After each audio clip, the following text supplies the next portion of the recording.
All right, now let's see how we can do something here. For example, the header. By default, when the application loads, you see the sign up screen loads in the beginning because this is on top.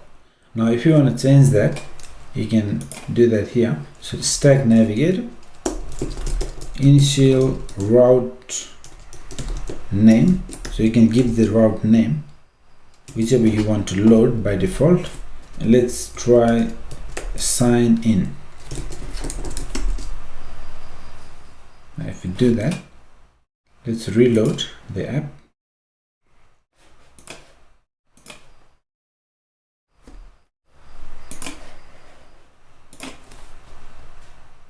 You see we get the sign in screen by default.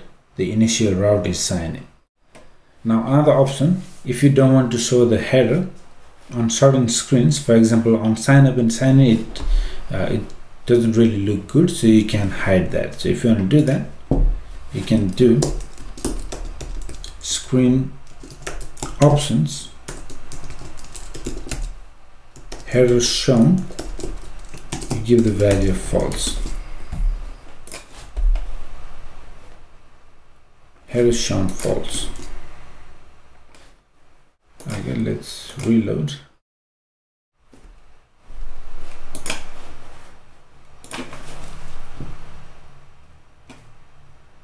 Actually, it's still showing header. Sorry, my bad, it's typo here. Options. Okay, now you can see the header is gone. Beautiful. Now the thing is, inside this stack, you can see inside this stack, all the components, all the screens you have, the header will not be visible on all of them. Now sometimes that is not something you want. Maybe you just want to hide from one screen but you want to keep it in the other. So we will explore all those features as we progress through the course. There will be a situation where we want to have a header in one but not in the other, so we will cover all that. But for the moment, this is how we have implemented the navigation, and I always recommend you to check out the documentation as well. It is a very good. A lot of things are covered here. Okay, so you can see the initial route name which we just tried. There are some options. You can even give the different title. This is also something we will cover later in the course. All right, so many things will be covered, but I don't want to just introduce everything about the navigation at this point. All right, so we will discover one by one, but if you're curious, obviously you can check out the documentation for the moment. Otherwise, we'll go through all of them step by step. Okay, so that's looking good. Next, let's see how we can make use of the navigation on these screens. So any screen that is wrapped in this navigation container, they will receive the props called navigation by default. Okay, so let's check that out. So let's go to sign up and let's destructure that props navigation and try console log and see what you get. Console log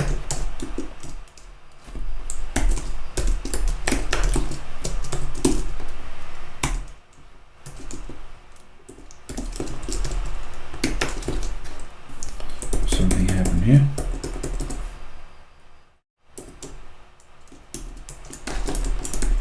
Okay, let's have a look at the navigation object. Let's see what we get.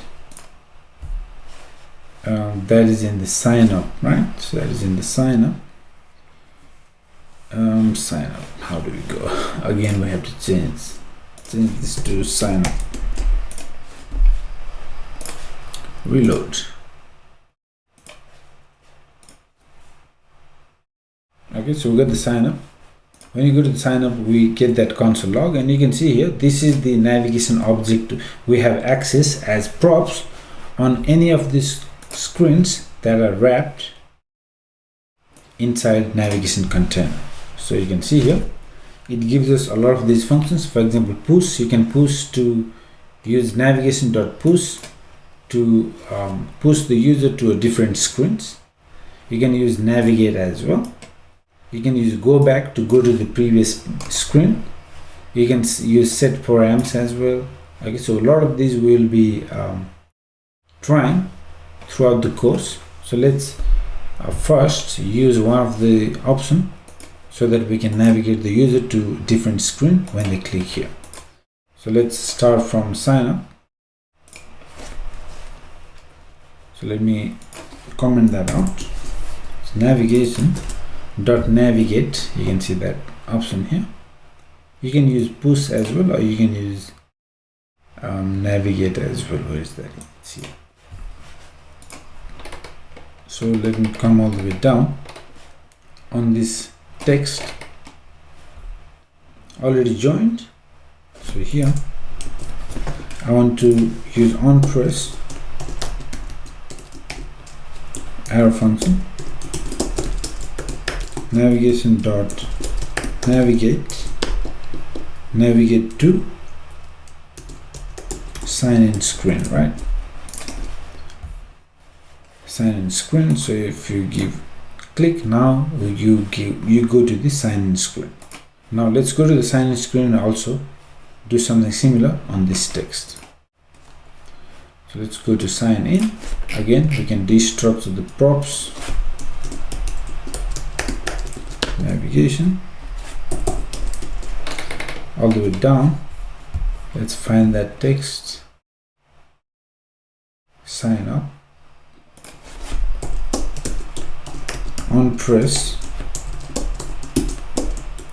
navigation dot navigate to sign up.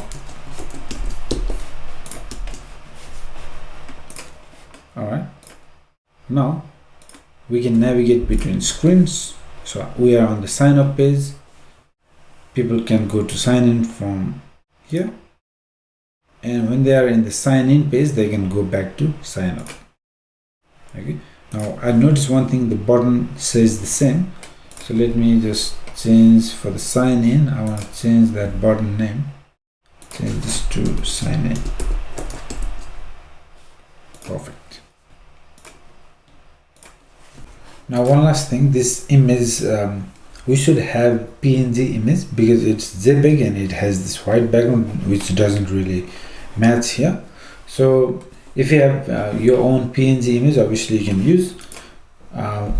If not, I think I should just get another image which is PNG. Alright, so let me quickly go to Pixabay. Let's find another logo. Let's search for logos.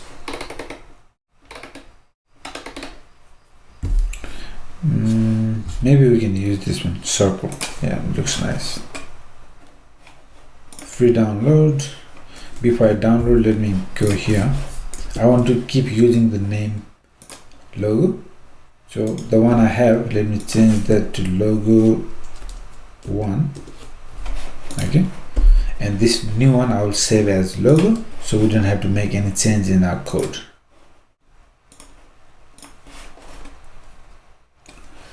So I'm going to save directly to my project assets. Okay, that's right there. Let's call it logo. I guess logo.png. It has been saved as logo.png. Okay, so we have the logo. Awesome. Now looks like we have to go to circle logo, give a different width, maybe 200. Okay, that's perfect.